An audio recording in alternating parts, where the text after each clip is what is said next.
Ако имате кафяви или черни петна по вашият паркет, то това е продукт за вас. Използва се последният начин. Първо, премахнете прахта от дървесината. Не разреждайте. Продуктът е готов за употреба.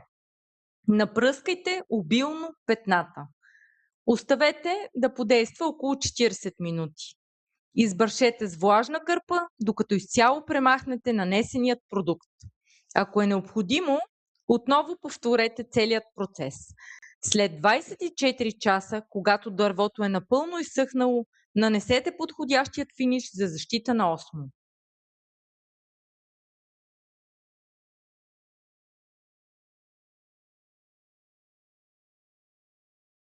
Ние сме избрали продукт 3541 Байц маслов цвят Хавана.